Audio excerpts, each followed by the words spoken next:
Terpuji nama Tuhan, Bapak Ibu Saudara. Kami menyapa saudara sekalian yang ada di rumah-rumah, semuanya selamat hari Minggu dan shalom Bapak Ibu, anak-anak muda, shalom. Kita bersuka cita ada di hari Sabat, kita boleh sama-sama meninggikan nama Tuhan. Kita percaya saat nama Tuhan ditinggikan, segala perkara Tuhan selesaikan bagi saudara dan saya, amin. Yang percaya mari kasih tepuk tangan yang meriah buat Tuhan Yesus Bapak Ibu, haleluya. Kita siapkan hati kita untuk mulai ibadah kita. Kita bersatu dalam doa Bapak Ibu Saudara. Bapak yang baik, terima kasih Tuhan, kami bersyukur ada di hari Sabat. Tuhan memilih setiap kami, Tuhan menyuruh kami untuk boleh datang mendekat kepadamu. Dan kami tahu semua karena anugerah Tuhan yang masih melimpah dalam hidup kami. Bila kiranya hari ini Tuhan berkenan untuk setiap kami yang boleh beribadah bersama-sama. Kami percaya Tuhan Yesus, saat kami menaikkan pujian-pujian kami Tuhan, Kau disenangkan. Dan saat Tuhan disenangkan, Tuhan Yesus boleh terus mengubahkan hidup kami. Terima kasih Bapa kami yang baik. Kami mulai ibadah kami saat ini dari awal pertengahan hingga akhir. Dan di dalam nama Yesus Kau yang bersuka cita memulai ibadah ini. Sama-sama kita katakan amin, haleluya. Kita percaya hari-hari ini gerakan Roh Allah sedang terjadi atas bangsa-bangsa, amin. Yang percaya kasih tepuk tangan yang meriah buat Tuhan Yesus. Sorakan haleluya. Sama-sama tepuk tangan Bapak Ibu.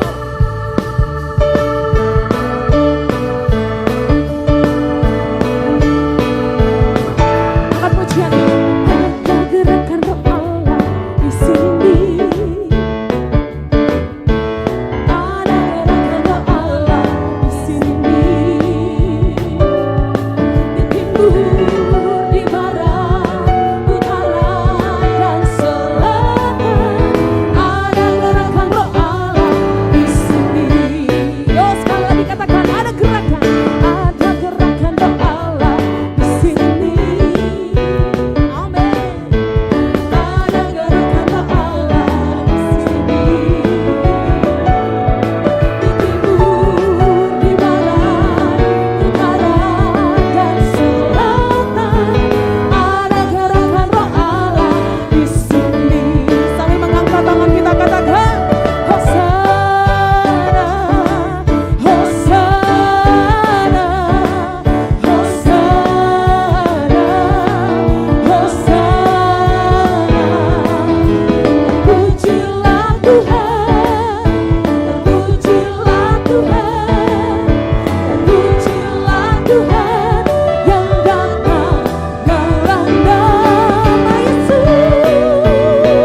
Ibu Saudara, saat ini kita akan mendengarkan Voice of Pentecost melalui multimedia. Kami ucapkan selamat mendengarkan Bapak Ibu. Tuhan Yesus memberkati.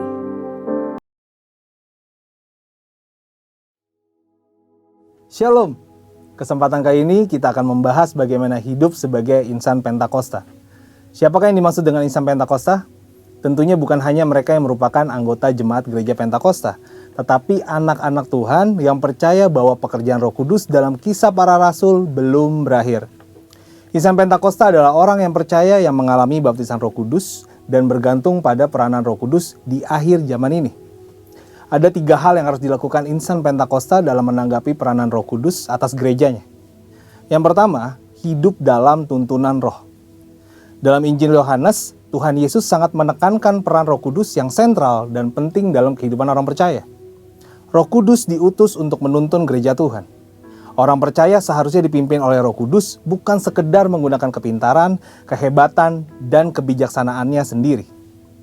Dalam Kisah Para Rasul, terlihat jelas bagaimana Roh Kudus menuntun para rasul dalam kehidupan dan pelayanan mereka secara efektif. Contohnya, ketika Rasul Petrus berkhotbah pada hari Pentakosta oleh tuntunan Roh Kudus, ribuan orang menjadi percaya kepada Tuhan. Seorang diakan bernama Filipus dituntun Roh Kudus untuk pergi ke jalan yang sunyi dan akhirnya memenangkan seorang kepala perbendaharaan dari Ethiopia. Roh Kudus juga menuntun para rasul dalam mengambil keputusan, menuntun, mengarahkan, dan memimpin para pemimpin jemaat dalam pelayanan dan penuntasan amanat agung. Untuk dapat hidup dalam tuntunan Tuhan, sebagai insan Pentakosta kita harus memiliki kemampuan untuk mendengar suara Tuhan. Mendengar suara Tuhan bukanlah tentang kemampuan manusia, tetapi tentang kehendak Tuhan yang ingin memperdengarkan suaranya kepada orang-orang percaya sekalipun kita sedang dalam keadaan berdosa. Namun demikian adalah tanggung jawab kita untuk melatih kepekaan dalam mendengar suaranya. Roh Kudus juga menuntun insan Pentakosta untuk memperkatakan firman Tuhan dalam hidup sehari-hari. Misalnya, dalam keadaan sakit, mereka memperkatakan dengan penuh iman 1 Petrus 2 ayat ke-24 yang berkata, oleh bilur-bilurnya kamu telah sembuh.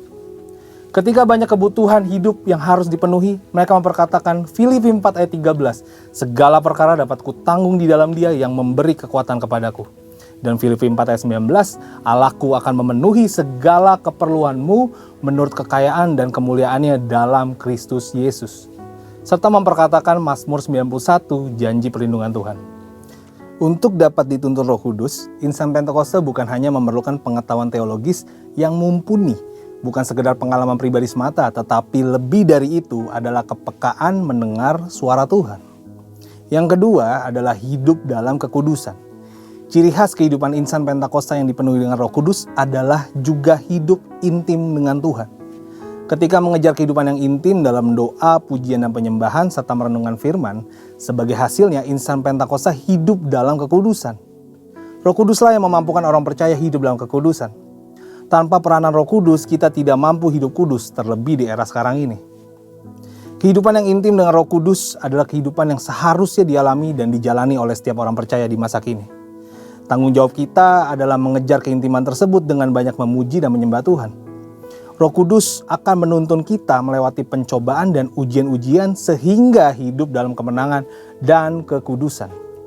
Yang ketiga adalah membawa pesan keselamatan.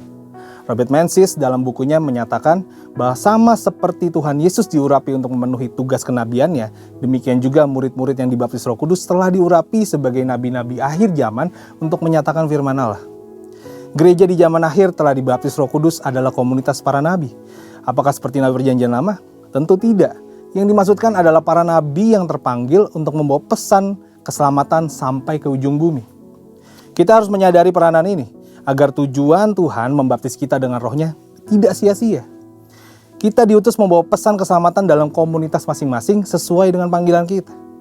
Setelah dibaptis Roh Kudus, Petrus dan Paulus banyak mengulangi mujizat Yesus. Artinya dengan kuasa Roh Kudus, mereka melakukan apa yang Yesus pernah lakukan. Seperti yang dinyatakan oleh Craig Keener bahwa Petrus dan Paulus sedang melakukan pekerjaan Yesus dengan cara membuka jalan dan memberi contoh bagi gereja di masa yang akan datang.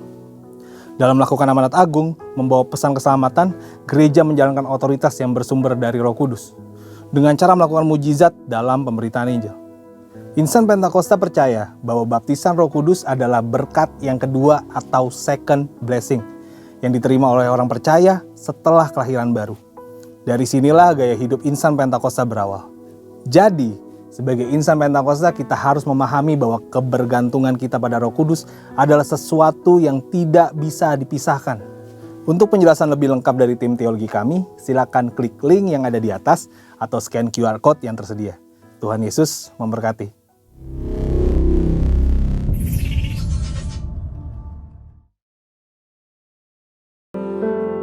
Siapkan hati kita untuk saat ini masuk dalam hadirat Tuhan. Kita bawa hati kita di hadapan Tuhan saat ini. Biar Roh Kudus memenuhi setiap hati kami. Kami rindu Engkau Tuhan. Yesus Tuhan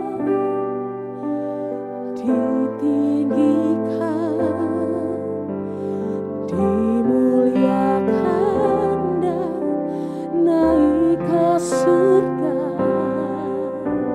Dia berikan Roh Kudus-Nya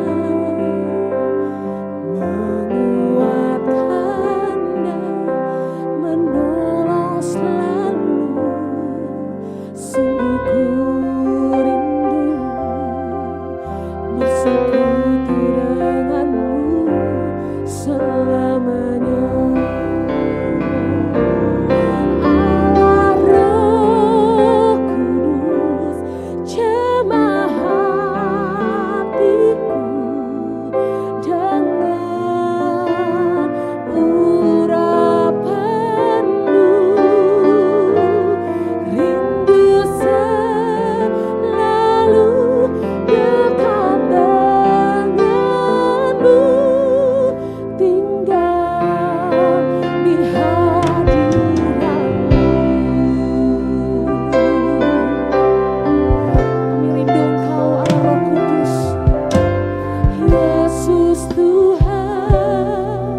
Curahkanlah kuasa-Mu Tuhan, mukjizat terjadi di tempat ini.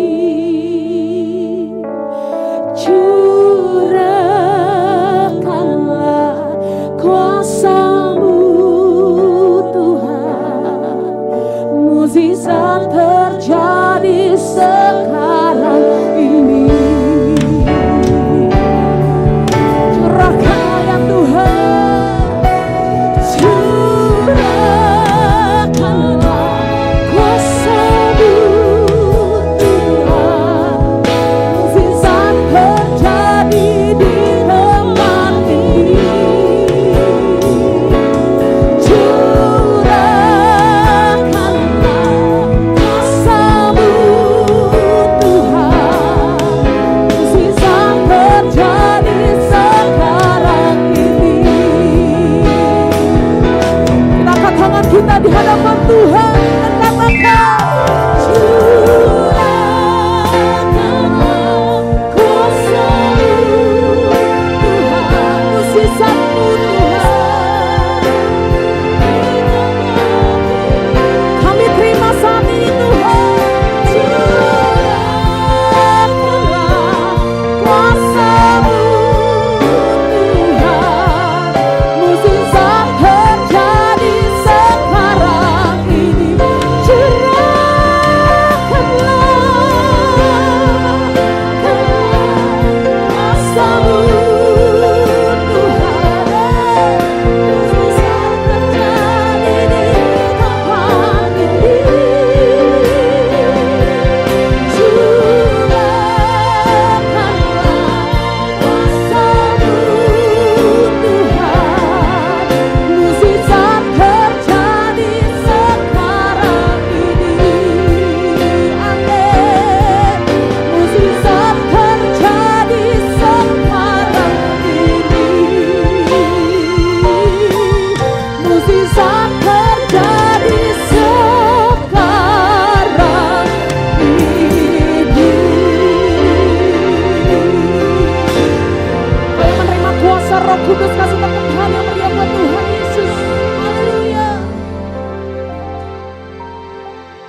Baik Bapak Ibu Saudara, puji nama Tuhan, saatnya kita akan mendeklarasikan arti Pentakosta yang ketiga bersama-sama. Mari dengan lantang dan keras Bapak Ibu. Pentakosta ketiga.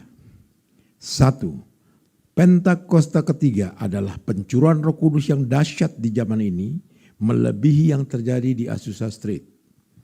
2. Pentakosta ketiga akan mengakibatkan penuaian jiwa yang terbesar dan yang terakhir sebelum Tuhan Yesus datang kembali.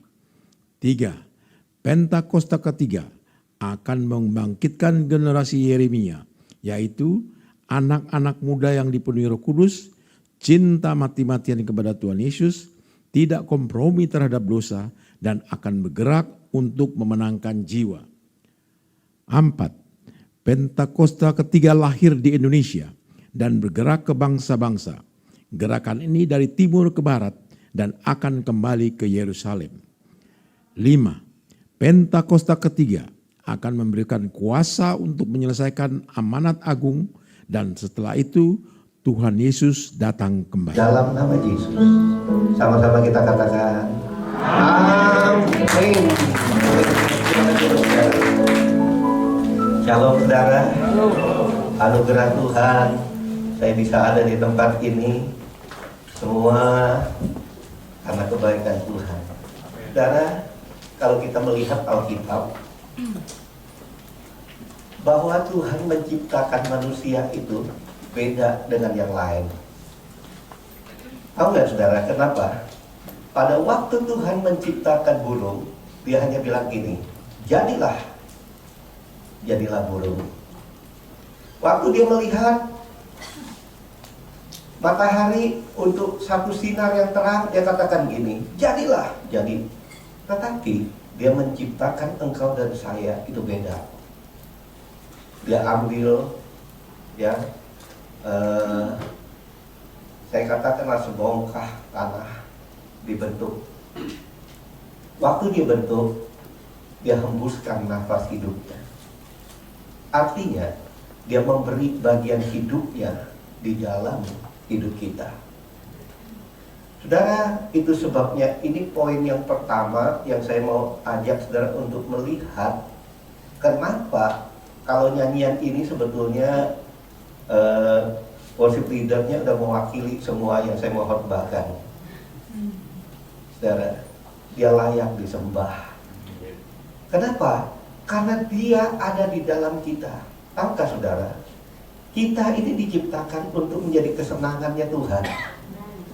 Kita ini bukan percaya Tuhan untuk kesenangan kita, bukan. Tapi kita inilah yang Tuhan ciptakan untuk menyenangkan Dia. Kalau itu tercapai di bumi, itu makanya kita nantinya, saudara, saya mau katakan gini, waktu kita pulang, kita ini bukan hanya ke sorga, saudara. Bukan itu tujuan kita. Tapi tujuan kita, suatu kali, saudara, gini, saya dapat ini waktu saya ditanya seseorang, Pak, sebetulnya kalau orang meninggal itu siapa yang jemput? Saudara, orang hanya dua. Jawabnya gini, kalau orang benar, Tuhan Yesus yang jemput. Betul kan? Ya. Kalau orang jahat, setan yang jemput. Saya merenungkan, setelah puluhan tahun saya melayani, waktu ditanya ini baru saya sungguh-sungguh cari Tuhan. Tuhan, jawabnya apa? Tuhan bilang, taruh di hati saya, saudara. Kamu jawab gini, semua yang meninggal, aku yang jemput. Baik dia percaya atau tidak, hanya, saudara. Tapi Tuhan kan masih beda. Beda, kan. Tahu nggak, saudara? Udah diajar Tuhan, kadang-kadang kita jadi manusia itu ngelunjak, saudara. Ya, itu. Karena saya ingin tahu Tuhan kalau jawabnya semua Tuhan yang itu gimana? Akhirnya Tuhan bilang gini, semua waktu orang menghembuskan nafas terakhir, itu aku yang datang. Hanya bedanya gini, apa yang kuucapkan itu yang beda. Nah, gini saudara, saya pasti percaya Pak Hengki sama saya nanti kalau kita diizinkan, maksudnya ada kan orang nggak diizinkan langsung capture kita meninggal. Pasti waktu datang itu Tuhan Yesus bilang gini, berbahagialah atau sabaslah engkau hamba-Ku Hengki yang baik dan setia. Mari masuk. Kalau kita dengar ini, saudara, makanya seringkali kita waktu, saudara, belum menguburkan orang meninggal, dia meninggal, kita lihat wajahnya berseri. Ada nggak saudara lihat? Kadang-kadang hidupnya banyak masalah, pusem banget mukanya, tapi waktu meninggal, wah, ini cerah benar. Nah, saudara, tapi yang kedua, pada waktu meninggal, itu Yesus datang. Dan Yesus katakan ini, enyaklah engkau hamba yang jahat, yang tidak melakukan kehendak Bapa-Ku yang di sorga. Tahu apa yang jadi? Pada waktu Yesus katakan enyaklah, itu yang ambil alih siapa? Iblis. Iblis baru boleh, kalau nggak boleh. Karena apa? Alasan itu tadi, bahwa Tuhan menciptakan kita, ada roh Allah di dalam kita. Nah, saudara, sehingga pada waktu ketemu itu, saudara, bukan soal surga atau neraka dulu dah. Itu saya nggak bicara itu nanti kita dapat itu. Tapi, ayo kita berlomba sampai Tuhan bilang sabaslah atau berbahagialah hamba-Ku Immanuel yang baik dan setia. Ada dua, coba saudara baca tadi, baik dan setia. Mari masuk dalam perjamuan yang telah diadakan Bapa-Ku di surga. Baru kita dibagi mahkota nantinya, ya kan gitu. Nah, saudara, jadi manusia itu diciptakan untuk kesenangan Tuhan. Tuhan sangat ingin, jadinya Tuhan sangat ingin untuk kita itu hidup memberi kesenangan besar bagi Tuhan dan bagi sesama. Ingat itu, saudara. Tapi banyak orang, kemarin saudara saya ketemu orang, dia bikin kebun yang luas di Papua, saudara. Bukan saya, istri saya dicerita. Istri saya yang ketemu dicerita. Luas. Sampai dia nggak ke gereja lagi. Dia pikir dia udah berbuat baik karena dia bikin kebun itu untuk masyarakat di Papua, jadi mereka hidup untuk sesama. Enggak, saudara. Tuhan itu bilang, yang pertama itu kasihilah Tuhan Allahmu, baru kasih sesama. Jadi ini mesti dulu sono, baru ke sini. Ya. Nah, saudara, karena hal ini merupakan tujuan utama untuk kita hidup di bumi ini, kita menempatkan Tuhan Yesus itu menjadi kesenangan kita. Nah, waktu saya bikin saudara, maksudnya saya dapat renungan, Tuhan bilang bikin ini untuk Fatmawati. Saya doa, Tuhan gimana untuk hal ini bisa menyenangkan, contohnya gimana? Tuhan kasih saya contoh gini, supaya kita dapat menyenangkan Tuhan senantiasa itu. Gini, Tuhan bilang, kamu ingat nggak kamu pernah pacaran? Iya sih Tuhan. Ya kan sebelum menikah saya nggak dijodohin kalau sudah pacaran. Nah, waktu kamu pacaran ingat nggak? Waktu kamu makan aja di restoran, kamu ingat pacar kamu? Betul kan? Waktu kamu mandi aja ingat, apa aja ingatlah, pokoknya gitulah ya saudara ya, tingkatnya. Saudara ngalamin kan? Nah, saudara, Tuhan bilang, untuk kesenanganku itu namanya jatuh cinta. Jadi kalau engkau menyenangkan aku sampai hari ini, mau saya katakan sampai hari ini. Kalau Pak Hengki bilang tadi, saya tanya Pak Hengki udah berapa tahun ini gembala ke-11. Nah, saya udah, saudara, saya udah 16. Berarti saya beda 5 tahun. Saya tanya Pak Hengki 11, saya tanya diri saya. Tuhan aja tanya gini, adakah kasihmu masih sama seperti waktu awal kamu pertama? Saudara, kalau kami ditanya mengembalakan kan, tapi kalau bagi jemaat ditanya, waktu kamu percaya pertama kali kepadaku, ada nggak kamu kasihnya itu? Makanya saudara, masih ingat nggak di dalam kitab Wahyu ditulis gini, jangan sampai kita kehilangan kasih mula-mula. Betul nggak? Sehingga dibilang gini, kalau kasih mula-mula itu udah hilang, apa yang jadi? Betapa dalamnya engkau jatuh. Jadi saudara, jangan sampai kasih mula-mula itu hilang. Tuhan, saudara, telah mengangkat kita jadi anaknya. Bukan hanya rohnya dititipkan di kita. Waktu Yesus mati di atas kayu salib, saudara, dia bangkit. Waktu kita percaya sama dia, kita diangkat jadi anaknya. Bukan hanya jadi orang yang punya roh di dalam hidup kita, tapi diangkat jadi anaknya. Bayangkan, saudara, saya kebayangkan kalau hanya Kristen aja panggil Tuhannya Bapak. Saya kasih contoh, saudara, gini ya. Waktu saya lagi khotbah gini, misalnya ada anak saya yang kecil, dia lari sini, dia nggak ngerti ini. Saudara, saya nggak bisa marah, paling saya rangkul. Betul nggak? Inilah Tuhan gambarin bagi kita, bahwa kalau kita nyembah itu karena kasih kita yang dalam, karena cinta kita yang dalam. Jadi kapan kita mesti nyembah? Setiap saat. Karena itu mengungkapkan kasih kita. Apakah nyembah itu kita berbahasa roh? Iya, salah satunya gitu. Apakah kita memuji Tuhan? Iya.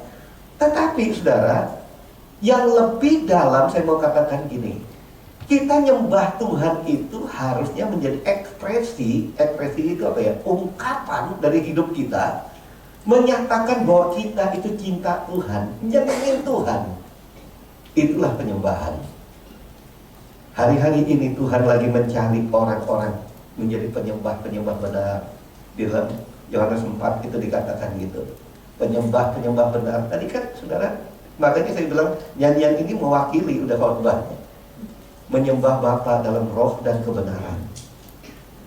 Ya, bukan hanya nyembah. Saudara, saya percaya kalau saudara bilang cinta kepada cinta kepada seorang, tentunya saudara nggak akan mengumbar cinta kepada orang lain dong. Itu sebabnya menyembah itu dalam roh dan kebenaran. Dan terus, saudara, kalau saudara perhatikan firman Tuhan bilang, hidup kita nih bukan makin hari makin baik loh saudara,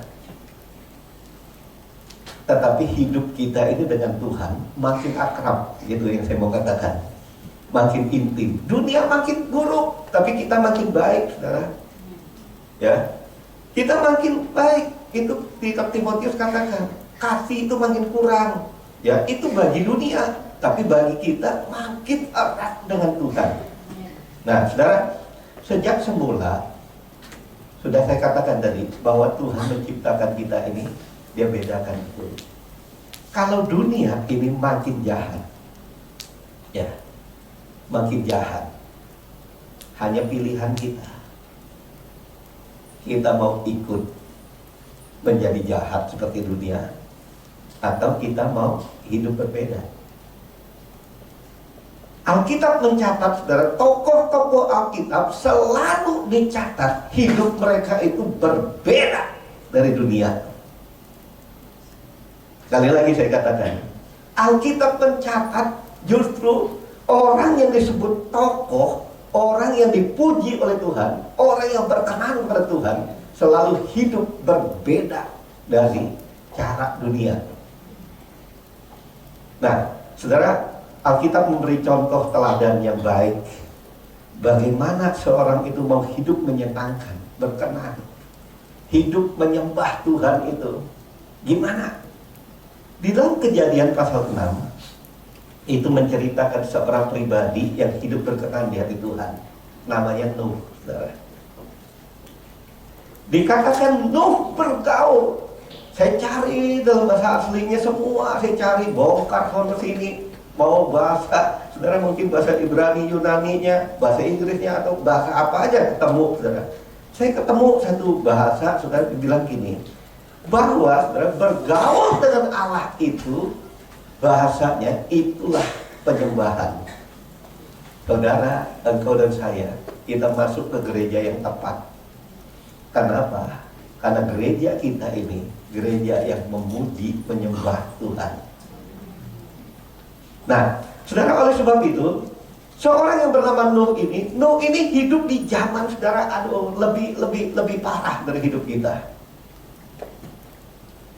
Saling nggak peduli, saudara. Saya nggak tahu kalau saudara lihat di nonton TV baru-baru ini dekat saya sih, nggak satu komplek, cuma komplek lain. 4 orang itu meninggal. Dan ditulisnya karena kelaparan. Kalau kayak begitu sih parah benar, saudara. Manusia itu udah kurang peduli. Di zaman Nuh itu, saudara, hidup mereka itu sangat berlaku jahat. Tuhan lihat mereka ini, niat hati mereka, ditulis niat hati mereka itu selalu cenderung yang jahat, saudara. Di Kejadian 6. Jadi jahat di mata Tuhan, hidup mereka jahat secara mental maupun moral. Etika, nggak ada etika lagi. Budi pekerti nggak ada lagi. Kelakuan mereka ini sudah lebih buruk dari seekor binatang. Ya, saudara. Bahasanya, saudara, kalau keadaan zaman itu lebih, sehingga Tuhan punya niat di hatinya. Aku musnahkan ini apa yang diciptakan. Tapi saya mau katakan, bersyukur pada Tuhan, masih ada seorang yang bernama Nuh. Tentunya Nuh bukan hanya dia sendiri, Nuh dan keluarganya. Nah, saudara, untuk itulah Tuhan sangat sedih. Dia melihat dunia ini, dia ingin musnahkan. Saudara pun mungkin hari-hari ini kalau berdoa, Tuhan, aku mau cepat pulang ke surga. Tapi Tuhan bilang belum. Kamu harus menunjukkan bahwa kamu manusia sorga tinggal di bumi, bukan manusia bumi mau ke sorga. Nah, ya. Tapi saudara, manusia sorga tinggal di bumi, bukan manusia bumi mau ke sorga. Itu ya. Nah, oleh sebab itu, untuk itulah Tuhan, saudara, dia melihat ada perkecualian, ada perbedaan. Nuh dan keluarganya ini orang yang hidup berkenan di hati Tuhan, yang selalu jatuh cinta sama Tuhan, selalu menyembah sama Tuhan. Nah, kita lihat. Jadi orang yang selalu cinta Tuhan, selalu menyembah Tuhan itu apa yang dilakukan? Saya lihat beberapa hal yang Nuh lakukan, saudara. Ini harus menjadi patut kita tiru juga, saudara, untuk kita lakukan dalam hidup kita. Yang pertama, Nuh itu mengasihi Tuhan lebih dari segalanya. Itulah juga pertanyaan Tuhan Yesus kepada seorang yang bernama Simon Petrus. Simon, anak Yohanes, apakah engkau mengasihi aku lebih? Ada kata lebihnya. Saudara, Tuhan, namanya Tuhan, Yesus namanya, itu adalah Tuhan yang di atas rata-rata. Karena dia Tuhan di atas rata-rata, dia tidak ingin kita melakukan hanya sama. Ya, yang orang bilang podo-podo, sama-sama, nggak mau. Tapi Tuhan mau kita itu ada sesuatu spesial lebih dari yang lain. Ya, saudara, kalau saya datang kepada satu teman saya, Eporus, ya, pokoknya manusia itu hanya dua pilihannya. Dia harus hidup lebih baik atau lebih jahat, itu aja kan. Jadi kalau mau jadi penjahat, dia bilang jadi penjahat skala yang terbaik. Ya, saudara, dia bilang. Tapi kalau mau jadi baik, baik sekali. Nah, saudara, kita ini udah punya potensi untuk jadi baik. Yang pertama tadi apa? Ada roh Allah di dalam kita. Yang kedua, saudara, setelah Yesus mati di kayu salib, kita itu diangkat jadi anak. Ada roh anak lagi. Wow, saudara, kita punya potensi untuk menjadi ya yang terbaik. Sehingga yang terbaik itu adalah mengasihi Tuhan lebih dari segalanya. Ketika manusia rusak moralnya, sangat menyakiti hati Tuhan. Nuh nggak ikut-ikutan, saudara. Dia nggak ikut-ikutan. Dia nggak ikut jahat, tapi dia ikut dengan polanya Tuhan. Saudara tahu, ada satu ikan, ada satu jenis ikan, saudara. Ya, kemana aja arus pergi, dia ikut. Ikan apa namanya? Ikan mati ya. Oke. Kok belum jawab? Pak Heki udah jawab. Tahu dia ikan mati. Nah, saudara tahu, setelah saya teliti, karena wakil saya itu dokter hewan. Tahu nggak, saudara? Nih, saya baru buka rahasia. Saya tanya dia, kenapa ikan di akuarium saya ini selalu mati terus? Saya punya cucu sudah 4 tahun baru. Asal datang ke rumah, dia hanya bilang gini, feeding fish, kasih makan ikan, maksudnya gitu, kasih makan.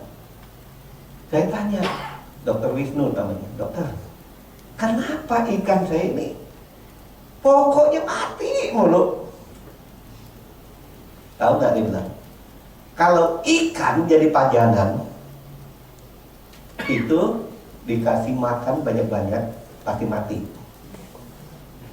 Kalau orang Kristen, iblis itu tahu kalau dia Kristen pajangan, kan pajangan di akuarium kita ini kayak pajangan loh, saudara. Iblis bilang, gua sumpelin makan banyak-banyak. Dikasih makan banyak-banyak mati. Tapi saudara, engkau harus jadi ikan yang hidup. Ikan yang hidup itu selalu menentang arus. Kenapa? Karena arus itu bawa banyak makanan. Dia bukan. Makanan apa? Yang dimaksudkan itu makanan rohani, saudara. Makanan rohani.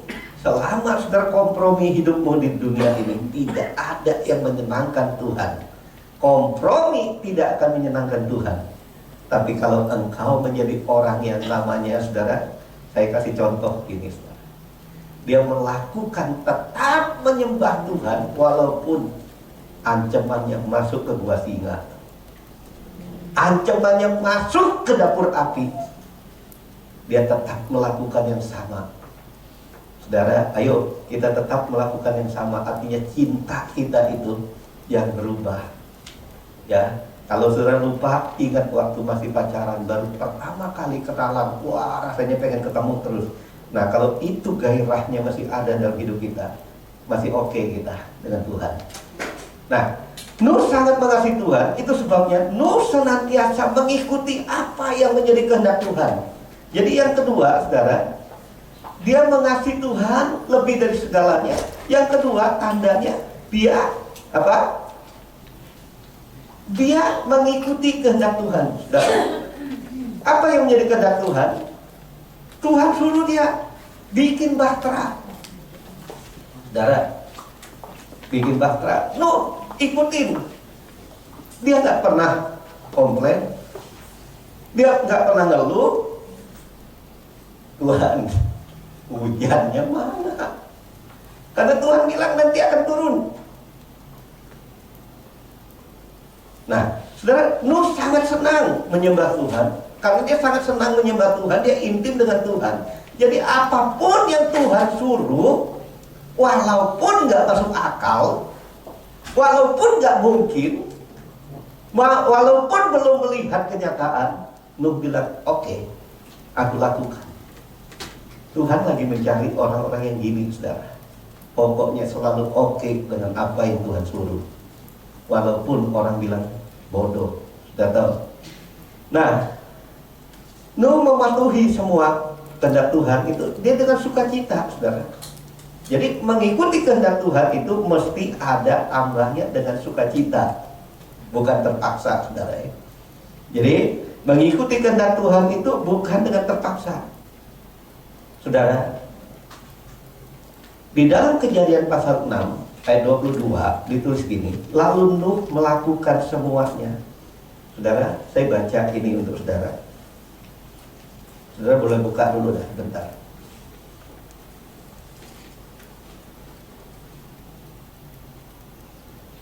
Kejadian 6 ayat 22 dikatakan gini, lalu Nuh melakukan semuanya itu apa, saudara? Tepat. Tepat itu artinya, saudara, presisinya itu nggak ada meleset sedikit pun. Tepat seperti apa yang diperintahkan Tuhan kepadanya. Ditulis lagi di belakangnya, ulang, demikianlah dilakukannya. Saudara dan saya, kita sudah melakukan tepat belum seperti yang Tuhan suruh? Atau karena kita segan melakukannya? Enggak. Kita melakukan apa yang Tuhan suruh itu harus tepat, ya. Nah, juga saudara, saya mau katakan gini, Nuh itu juga manusia biasa, saudara, sama kayak saudara dan saya. Tentu saja saya berpikir gini, Nuh ini dalam hatinya heran atas perintah Tuhan yang tidak masuk akal, ya saudara ya. Tetapi saudara, apa yang Nuh lakukan ini, dia nggak bertanya, dia lakukan, oke, saya ikut aja. Inilah justru yang nyenengin hati Tuhan. Inilah yang nyenengin hati Tuhan. Dia bangga. Inilah yang Tuhan bangga, orang yang begini ini. Saudara, oleh sebab itu, marilah kita meneladani seperti yang dilakukan Nuh ini. Apapun yang disuruh Tuhan, jangan ditanya dulu, kenapa? Karena orang mengikuti perintah Tuhan itu ada 3 macam orang, saudara. Yang pertama, disuruh pergi. Tunggu dulu Tuhan, ngapain gua pergi? Itu Yunus. Tapi ada orang yang kedua, disuruh pergi. Pergi. Dia bilang, Tuhan, aku ini siapa? Manusia biasa. Aku ini, maaf, ada juga yang bilang, aku ini belum mampu apa-apa, miskin, Tuhan. Tapi ada yang ketiga, itu Musa, saudara. Setelah itu baru bertobat. Tapi ada yang ketiga, itu orang namanya Yesaya. Disuruh pergi, dia langsung pergi. Dia nggak peduli. Nah, saudara, oleh sebab itu yang mana kita? Yang ketiga, apa yang dilakukan Nuh ini? Yang ketiga, dia mempercayai Tuhan dengan senang hati. Dia bukan hanya mengerjakan dengan sukacita, dia bukan mengasihi Allah saja dengan segenap hati, tapi dia mempercayai Tuhan dengan segenap hati. Saudara, mengasihi orang itu belum tentu saudara mempercayai Nuh. Tapi Tuhan mau supaya kita mempercayai Tuhan. Dia percaya akan semua perintah Tuhan, walaupun Sekali lagi, nggak masuk akal, nggak mungkin. Dia percaya. Ibrani 11 ayat 7 katakan gini, dengan jelas mengatakan bahwa karena iman, maka Nuh dengan petunjuk Tuhan tentang sesuatu yang belum kelihatan. Ditulis gini, taat mempersiapkan bahtera. Dia taat, saudara. Kalau saudara baca itu, saya simpulkan ayat ini. Kenapa, saudara? Saya mengajak saudara melihat ada beberapa alasan harusnya ini yang membuat Nuh itu bimbang. Pertama, Nuh tidak pernah melihat hujan. Saudara, itu ditulis di dalam Kejadian 2 ayat 4 sampai 6. Saudara baca di situ, bumi itu belum turun hujan. Nuh itu belum pernah lihat hujan. Bahkan Tuhan janji nanti ada air bah yang turun. Dari mana datangnya? Ini nggak masuk akal. Bagaimana mungkin Nuh bisa memahami air bah? Tapi dia percaya aja, saudara. Saya lihat dahsyat juga nih orang.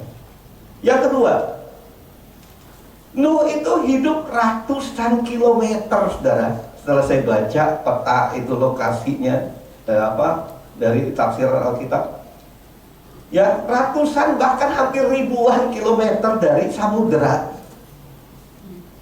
Yang terdekat loh, saudara, yang terdekat. Meski dia bisa membangun bahtera, namun gimana ngebawa ke airnya? Kan kalau, ya saudara, bahtera itu kayak perahu lah. Kan perahu perlu air. Gimana bawanya? Yang ketiga, saudara. Lalu Nuh itu diperintahkan untuk satu pasang binatang untuk masuk. Saudara, nggak gampang ngumpulin. Saudara punya ternak aja, punya ayam, suruh masuk ke kandang aja nggak gampang kan ya? Ini binatang liar, berbeda-beda. Nuh berpikir nggak mudah untuk mengumpulkan setiap pasang binatang. Bagaimana yang diperintahkan Tuhan? Yang keempat, saudara, tahu nggak, saudara? Dia menciptakan bahtera ini bukan setahun dua. Ditulisnya 100 sampai 120 tahun. Ya, saudara, saya mau tanya karena saudara ya tadi saya mau tanya, berapa lama doa saudara belum dijawab? Nah, saudara udah bangun-bangun, tapi saudara berhenti kan berdoa. Saya juga sama, saudara. Beberapa minggu lalu saya ditegur Tuhan. Kamu minta kok minta lain? Dulu kamu minta ini, kenapa berubah? Kamu ingat gak Nuh? 100 tahun sampai 120 tahun. Ya, dia membangun bahtera. Saudara, tentu saja membangun dengan waktu yang gini, wah, godaan banyak, saudara. Bete banyak, saudara. Banyak membosankan, belum lagi mendapat ejekan dari orang-orang. Makanya Nuh ngebangun itu di laut sono. Nuh pindah ke 1000 mil atau 1000 kilo sono. Dekat pantai bangunnya, jangan dekat gunung. Rumah Nuh ini, saudara, dekat gunung. Banyak kayu di gunung. Nah, Alkitab dengan jelas menyatakan bahwa Nuh melakukan semua itu apa? Tadi tepat. Sesuai artinya perintah Tuhan. Dalam semuanya Nuh tetap mempercayai Tuhan. Kalau saudara baca Ibrani 11 ayat 6, Nuh tetap mempercayai Tuhan. Karena tanpa iman tidak mungkin berkenan kepada Tuhan. Jadi perlu iman. Jadi penyembahan kita juga itu perlu iman. Nah, saudara, jadi bagi Tuhan itu kalau saudara berdoa nggak ada kata semoga atau mudah-mudahan. Bagi Tuhan itu cuma satu, iya atau tidak. Jadi kalau saudara percaya Tuhan itu nggak ada setengah-tengah, nggak ada kompromi. Saudara percaya atau tidak. Nggak percaya, ragu-ragu, bimbang, itu artinya nggak percaya. Yang keempat, Nuh membuktikan kesetiaannya dan tetap setia melakukan perintah Tuhan. Gimana dia lakukan? Nah, sekalipun banyak tantangan, ejekan, sudah 120 tahun itu dia tetap setia. Jadi walaupun kita taat tepat melakukannya, saudara, ketaatan kita itu perlu proses ujian waktu. Ikut Tuhan itu perlu proses ujian waktu. Perlu ujian kesetiaan. Bukan hari ini kita bilang Saya mau cinta Yesus. Ya saudara, ibaratnya kita nyanyi gini, saudara ya, aku ikut Yesus walau sendiri, aku tak akan ingkar. Itu perlu pembuktian. Makanya Tuhan Yesus bilang, setia sampai akhir, itulah yang diselamatkan. Saudara, kita ini belum. Saudara lihat saya berdiri di sini, ayo kita saling mendoakan. Pak Heki duduk sana, kita saling mendoakan. Tuhan, supaya kami jangan gugur iman kami. Sampai kita ngomong gini, sampai akhir ku menutup mata, ku tetap setia menanti janjimu, sampai ku dapatkan mahkota kehidupanku, ku tetap setia melayanimu. Nah ini saudara, kenapa yang keempat itu hampir, kalau sudah baca hampir sama, membuktikan kesetiaannya untuk tetap setia. Nah saudara, saya lanjutkan. Yang kelima, Nuh itu sabar dari dalam melaksanakan rencana Tuhan. Dia sabar saudara, dia sangat sabar. Saya percaya saudara, kalau udah 100-120 tahun, 11 tahun Pak Hengki melayani pun, saya melayani. Kadang-kadang anak-anak kita juga banyak papa, udahlah, kayak gitu. Tapi kita harus membuktikan saudara. Kita kadang-kadang harus sabar untuk itu. Kadang-kadang Jepang bilang, wah udah begini, sabar. Hanya nyanyi Pentakosta aja kita, sabar, sabar. Tuhan besertamu, kan gitu saudara. Jadi Nuh ini sabar saudara, dia dibully. Saudara, bukan nggak dibully, hanya kalau Alkitab itu mencerita seluruh saudara. Wah, dunia ini nggak cukup untuk nyatetnya. Saya percaya orang datang situ, saudara, aduh lu goblok amat, udah tua goblok. Bayangkan kalau dibilang gitu, sudah dibully, dia apa, tapi dia sabar. Dia tahu bahwa janji Tuhan itu tidak pernah meleset. Dia tepat waktu, dan semua rencana Tuhan itu pasti janji. Apa saudara? Tepuk tangannya gini, tambahnya indah pada waktunya. Amen. Nah saudara, ini yang terakhir, karena saya udah lewat 5 menit. Yang terakhir, Nuh adalah orang yang tahu berterima kasih. Nah ini yang paling penting dalam hidup kita. Orang yang suka menyembah itu orang yang suka tahu berterima kasih. Terima kasih itu bukan hanya kelihatan orang, terima kasih, tapi terima kasih itu dengan Tuhan. Ketika engkau datang, I worship you. Nah saudara, saya nggak tahu Pak Heki merhatikan, saya masuk gereja ini, Tuhan taruh saya satu luar biasa. Apa bedanya kita dengan lain? Manusia itu beda. Tuhan ciptakan ada air mata. Tapi air mata manusia itu beda dengan binatang. Binatang bisa nangis juga loh. Tapi bedanya manusia itu bisa menangis karena sukacita. Saya masuk sini, saya rasa hadirat Tuhan. Mulai, saya bukan pilak atau apa saudara, karena saya nyanyi saudara. Kenapa? Saya selalu mulai ikut dalam semua flow daripada Tuhan, hadirat Tuhan. Nah saudara, orang yang tahu berterima kasih itu akan peka dengan hadirat Tuhan. Saudara, banyaklah terima kasih dengan Tuhan. Terima kasih itu saudara, kalau boleh saya minta waktu dikit Pak Hengki ya, boleh. Terima kasih itu gini loh saudara, bukan hal besar yang kita terima kasih. Justru hal kecil yang orang lain nggak bisa lakukan, itu terima kasih, itu nilainya luar biasa. Saya mau tanya saudara, kalau saudara pipis, maaf ya, pipis, saudara terima kasih nggak? Ada yang ya cuek aja gitu. Kalau saudara bisa makan, saudara bisa minum, saudara bisa bangun, semua saudara, sebetulnya bagi Tuhan itu bukan terima kasih ya Tuhan saya minum, enggak. Artinya terima kasih itu apapun yang kita lakukan, kita ingat Tuhan. Ini saudara, ingat Tuhan. Saya mengakhiri ini dengan kasih contoh aja ya, lebih enak ini. Saudara, pada waktu Tuhan Yesus hidup di atas muka bumi, Pada waktu dia jalan, ada orang yang teriak, Yesus, tolonglah kami. Orang ini, saudara, orang buangan, nggak boleh dekat-dekat karena mereka sakit kusta. Nah, Yesus juga nggak ini, saudara. Yesus hanya bilang gini, kamu kembali ke imam-imam, perlu dicek. Pada waktu mereka belum sampai ke imam, di tengah jalan mereka lihat, badan udah mulus.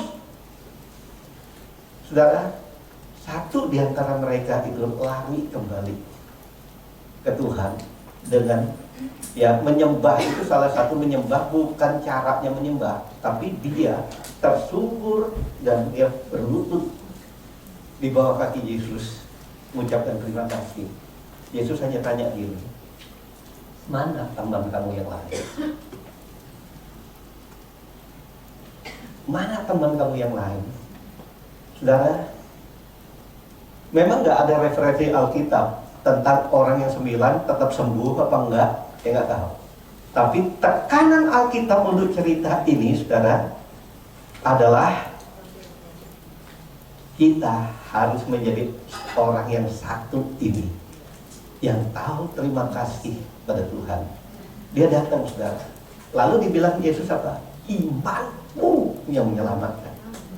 Jadi terima kasih itu nyembah Tuhan, itu perlu iman, saudara. Bukan Immanuel ya, namanya saya. Tapi perlu iman. Iman itu percaya walaupun belum lihat. Karena aku ini sembuh, ini karena Tuhan. Makanya saudara, saya sering kali kadang-kadang nggak tahu, dibilang teman-teman ini pendeta cengeng. Saya kalau merenungkan kebaikan Tuhan itu rasanya gimana ya? Engkau baik. Itu kadang-kadang kalau nggak ditahan-tahan itu berlinang air mata. Saudara, orang yang tahu terima kasih itu, apalagi kalau orang Chinese itu lebih ngerti, tahu terima kasih, tahu balas budi. Bukan kacang lupa kulit. Ini, saudara, mari saya mengakhiri ini, saudara. Jika kita mau membuat hati Tuhan senang, bangga dengan kita, ayo mari kita selalu menjadi penyembah yang benar. Saudara udah ngerti apa penyembah itu? Orang yang cinta mula-mula, yang lebih lagi cinta. Mestinya hari ini bukan cinta mula-mula lagi, cinta yang lebih lagi dengan Tuhan. Nah, sehingga Tuhan itu bangga, saudara. Ada 6 hal tadi. Mari kita mengulang. Yang pertama, mengasihi Tuhan harus lebih dari segalanya. Yang kedua, kita harus melakukan firman Tuhan dengan tepat, walaupun kita nggak ngerti. Yang ketiga, saudara, kita mempercayai Tuhan dengan segenap hati. Ya, mempercayai itu artinya gini, pokoknya aku tahu yang Tuhan lakukan itu yang terbaik buat aku. Walaupun yang kulihat rasanya nggak baik, tapi aku tahu ujung-ujungnya itu Tuhan buatnya itu terbaik bagiku. Yang keempat, tetaplah setia melakukan perintah Tuhan. Ayo on fire kita hari ini, tetap ya. Yang kelima, ayo sabar. Walaupun orang bilang, ngapain lu? Rasanya, saudara, karena melayani Tuhan apa-apa itu membosankan karena berulang-ulang, saudara, ulang-ulang itu bikin orang nggak sabar. Ayo, saudara, tetap sabar ya, ikut Tuhan, jangan ikuti dunia. Nah, yang terakhir, saudara dan saya, kita semua adalah orang yang tahu terima kasih. Mari tundukkan kepala, kita berdoa. Adakah saudara berkata, Tuhan, aku mau menjadi penyembah dengan melakukan 6 hal ini dalam hidupku. Karena aku tahu rohmu ada di dalamku dan aku telah menjadi anakmu. Saudara boleh taruh tangan kirimu di dadamu, angkat tangan kananmu, dan berkata, Tuhan, mulai hari ini berikan aku kekuatan. Aku mau, Tuhan, menjadi orang yang berbeda dari dunia. Sehingga dunia melihat bukan aku, tapi melihat Engkau melalui hidupku. Bapa, hamba selesai. Engkau lihat tangan-tangan yang terajung ke atas. Biarlah firman-Mu hari ini, hamba tahu, secara manusia hamba menyampaikan tidak lengkap Tuhan. Roh Kudus, aku mohon Engkau lengkapi ke dalam setiap pribadi anak-anak-Mu. Itu yang akan menyempurnakan sehingga mereka mempunyai hikmat, pengetahuan, pengertian yang dalam akan apa artinya menyenangkan hati Tuhan. Terima kasih Bapa. Kemuliaan, semua sanjungan, aku kembalikan Engkau layak menerimanya. Jangan pernah aku mencuri kemuliaan-Mu Tuhan. Engkau layak terima semuanya. Di dalam nama Yesus. Amin. Tuhan berkati saudara. Saudara kasih Tuhan, terimalah berkat kasih Allah berlimpah-limpah di dalam anaknya Yesus Kristus dan persekutuan indah dengan Roh Kudus mulai hari ini sampai Yesus datang kedua kali menjemput kita di awan permai, bahkan sampai selama-lamanya. Yang percaya sama-sama ucapkan amin. Tuhan.